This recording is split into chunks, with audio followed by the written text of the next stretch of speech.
Et je vous le recommande, voilà.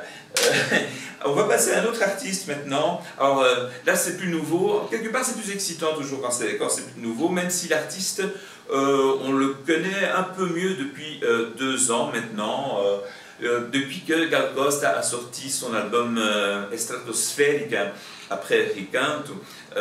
Il avait offert la chanson Sem Medo Nem Esperança. Il s'agit de Arthur Nogueira, qui peu de temps après a sorti un album qui lui-même avait ce titre principal, ce que n'a pas fait Gal, mais enfin lui a mis ce titre comme celui de l'album, qui tirait tout l'album en réalité, qui était d'ailleurs excellent. Et ici maintenant, eh bien, il rend hommage à un collaborateur, qui est toujours vivant d'ailleurs, qui est un poète, qui est un écrivain, qui a écrit énormément de chansons avec sa sœur qui n'est autre que Marina Lima. Il s'agit bien sûr de Antonio Cícero. Alors, Antonio Cícero a travaillé avec énormément d'artistes, et très divers d'ailleurs. Et sur cet album que je montre, la pochette est peut-être un peu plus obscure, mais j'espère que vous la voyez. Alors, sur cet album, eh bien, il laisse la place, Arthur Nogueira, à Antonio Cícero, oui c'est bien ça, à tous ces textes, puisqu'il s'agit de 10 titres, encore une fois 10 titres, pas 14. Je dis ça parce que quand il y a un album de 14 titres et qu'on sait d'office qu'il y a une enquête qu'on va pouvoir mettre à la poubelle, on pourrait faire d'un disque qui est moyen un excellent disque. Voilà. Et il semblerait qu'on commence à prendre le pli maintenant.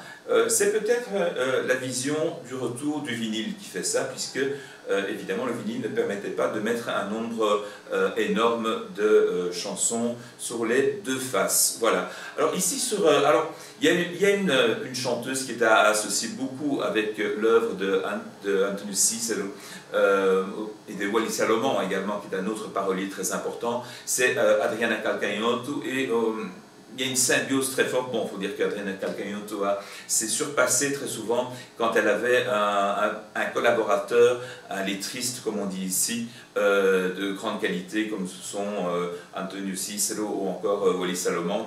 Il y a ici par exemple Az, il y a également Agua Perrier et Inverno, qui est probablement, pour moi en tout cas, une des 10 chansons top de la MPB en général.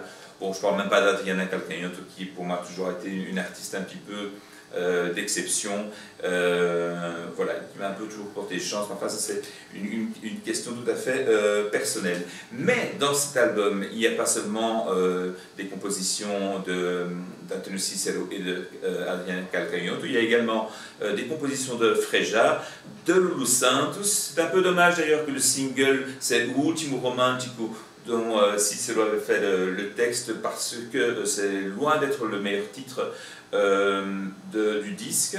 Que vois-je encore? Eh bien, João Bosco. Et puis des titres même, 2 titres de Orlando Moraes aussi d'ailleurs, et puis 2 de Arthur Nogueira, voilà.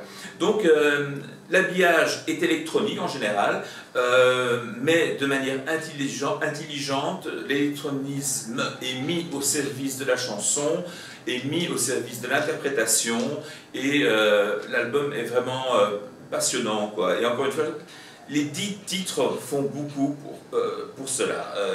Plus de chansons, ça aurait été trop, et c'est vraiment la dose parfaite, et l'album est vraiment super sympa à écouter. Voilà, c'est le genre d'album qu'on écoute et qu'on peut écouter en une fois. Et parce qu'on me disait, ouais, bah, on revient au vinyle parce que justement il y a 2 faces, donc on peut écouter une face le matin, une face le soir. Ben ça non, ça je peux l'écouter en une fois, et comme le fait Fernando Abreu d'ailleurs.